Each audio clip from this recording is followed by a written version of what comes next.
ప్రభు అయిన యేసుక్రీస్తు పరిశుద్ధ నామములో ఈ వాక్యాన్ని వింటున్న ప్రతి వారికి ది ఫాదర్స్ ఫెలోషిప్ తరపున నా హృదయపూర్వకమైనటువంటి వందనాలు. మొదటి దినవృత్తాంతముల గ్రంథము 16వ అధ్యాయము 21-22 వచనాలు. నేను అభిషేకించిన వారిని ముట్టవలదనియు నా ప్రవక్తలకు కీడు చేయవద్దనియు సెలవిచ్చి ఆయన ఎవరినైనను వారికి హింస చేయనీయలేదు. వారి నిమిత్తము రాజులను గద్దించెను. ఆయన అభిషేకించిన వారిని, తన కొరకు నియమింపబడినటువంటి సేవకులను, ప్రవక్తలను ఎవరైనా కీడి చేయాలని తలస్తే ప్రభు సెలవిస్తున్నారు, వారికి కీడి చేయకుండా, హింస కలగనివ్వకుండా తన సేవకుల నిమిత్తం, తన అభిషేక్తుల నిమిత్తం, తన ప్రవక్తల నిమిత్తం రాజులను ఆయన గద్దిస్తాను. ఆయన ఆల్రెడీ అటువంటి కార్యములు ఎన్నో చేశారు.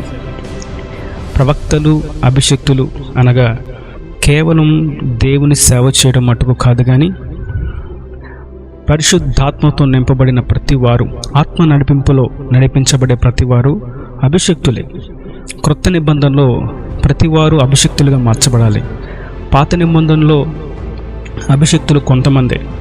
ఆ అభిషేక్తుల నడిపింపులో మిగిలిన సమూహము నడవాలి. కానీ క్రొత్త నిబంధనలో ప్రతివారు అభిషేక్తులుగా మార్చబడాలి. పరిశుద్ధాత్మ అనేటువంటి వరం ప్రతివారు పొందుకోవాలి.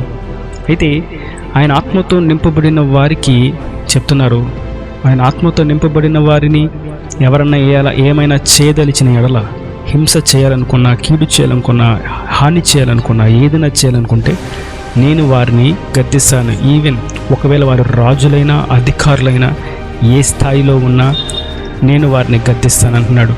తన జనుల కొరకు ఆయన ఏదైనా చేస్తాడు. తన స్వకీయ సాంపాద్యము కొరకు ఆయన ఎంత భీకరమైనటువంటి కార్యములైనా చేస్తాడు.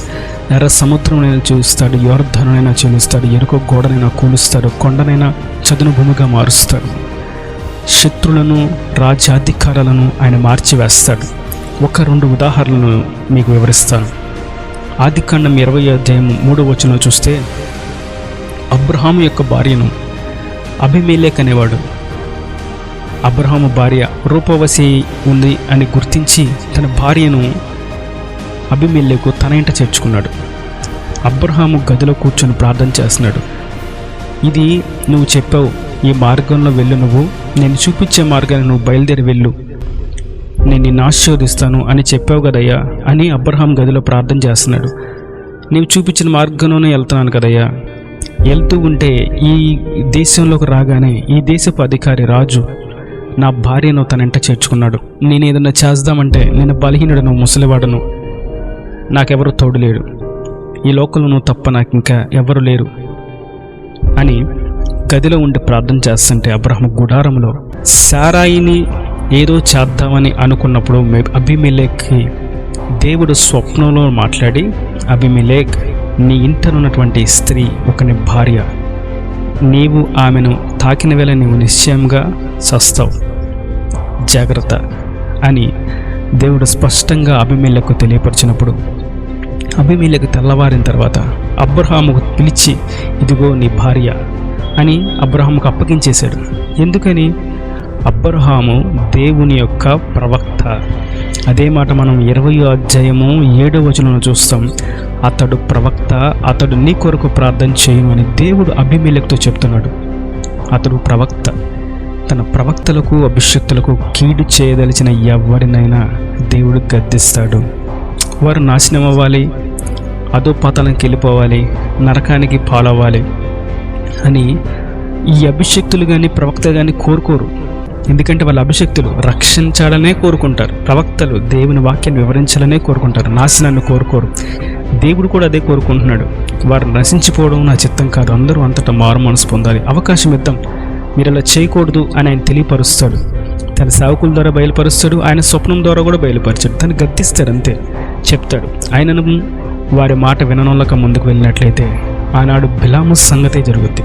బిలాముకి ఎన్ని చెప్పాడు, నీవు జనులను ఆశీర్వదించాలి, దీవించాలి నాయనా, నువ్వు డబ్బుల కొరకు నువ్వు పరిగెట్టొద్దు అని బిలాముకు చెప్తే, డబ్బే కావాలి నాకు, జనులు సస్తే ఏమేది, శపిస్తాను నేను వారిని, చనిపోతే నాకేం సంబంధం, పర్వాలేదు అని బయలుదేరితే, ఏ మనుషుల్ని శపిద్దామని బయలుదేరాడో దేవుడు అతని నోటి నుంచి ఆశీర్వాదాన్ని పలికించాడు. అటు తర్వాత అతని దేశంలో వాళ్ళే ఆ బిలాముని తన కత్తివాత చంపినట్లుగా మన వాక్యంలో చూస్తాం. ప్రవక్తలు, అభిషేక్తులు, దేవుని యొక్క సేవకులు కూడా ఎదుటివారి రక్షణను, క్షేమమును, ఆశీర్వాదమునే కోరుకుంటారు. అట్టి విధంగా కాని ఎడల వారు దేవుని సేవకులు కాదు, అభిషేక్తులు కాదు. వారి నిమిత్తం దేవుడు ఎవరిని గద్దించడు. వారి జీవితాలను సాతాను నడిపిస్తూ ఉంటాడు, నరకానికి తీసుకెళ్తూ ఉంటాడు. మరొక ఉదాహరణ చూద్దాం. లాబాను, యాకోబు అనేటువంటి ఇద్దరు ఉన్నారు. లాబాను యొక్క అల్లుడు యాకోబు, యాకోబు యొక్క మేనమామ లాబాను. లాబానికి కుమార్తెను పెళ్లి చేసుకున్న యాకోబు రాహేలును తీసుకొని, వారి భార్యలను తీసుకొని, పిల్లలను తీసుకొని బయలుదేరాడు. దేవుడు చెప్పాడు, యాకోబు, ఇక ఇప్పుడు దాకా మీ మామ వాళ్ళ ఇంట్లో ఉన్నది చాలు, ఇక నీ సొంత దేశానికి బయలుదేరి వెళ్ళు, అక్కడ నేను నిన్ను మళ్ళీ ఆశీర్వదిస్తాను అని దేవుడు చెప్తే యాకోబు బయలుదేరాడు. బయలుదేరి వెళ్ళిన తర్వాత లాబాను తెల్లవారుజామున లేచి, నాకు చెప్పకుండా యాకోబు నా పిల్లలను, నా మనవరాలను, మనవళ్లను, నా స్వాస్యాన్ని తీసుకుని వెళ్ళిపోయాడే అని యాకోబుని ఏదో కీడు చేద్దాం అని బయలుదేరాడు. బయలుదేరినటువంటి లాబానుకి దేవుడు స్వప్నమందు తెలియజేస్తున్నాడు. ఆదికాండం 31:24 మనం చూసినట్లయితే, ఆ రాత్రి స్వప్నమందు దేవుడు సిరియా వాడైన లాబాను వద్దకు వచ్చి, నీవు యాకోబుతో మంచిగాని చెడ్డగాని పలుకకు సుమి, జాగ్రత్త సుమి అని అతనితో చెప్పాను. అదేం చెప్తాడు ఇప్పుడు తర్వాత యాకోబుని కలిసినప్పుడు లాబాను అంటాడు, 29వ వచనం, మీకు హాని చేయుటకు నా చేతనవును, అయితే పోయిన రాత్రి మీ తండ్రి యొక్క దేవుడు నీవు యాకోబుతో మంచిగాని చెడ్డగాని పలుకకుము, జాగ్రత్త సుమి అని నాతో చెప్పాను. దేవుడు లాబానును గద్దించాడు, నువ్వు యాకోబుని అల్లుడే, కానీ నువ్వు మంచిగాని చెడుగాని మాట్లాడద్దు, జాగ్రత్త. మంచి చెప్పడానికి నేనున్నాను, చెడు చేయడానికి నువ్వు వస్తున్నావు. ఇంకా ఎవరన్నా వస్తే నేనున్నా అప్పుడు కూడా వారిని అడ్డగించడానికి. నా అభిషేక్తులను, నా ప్రవక్తలను నేను కాపాడుకుంటా.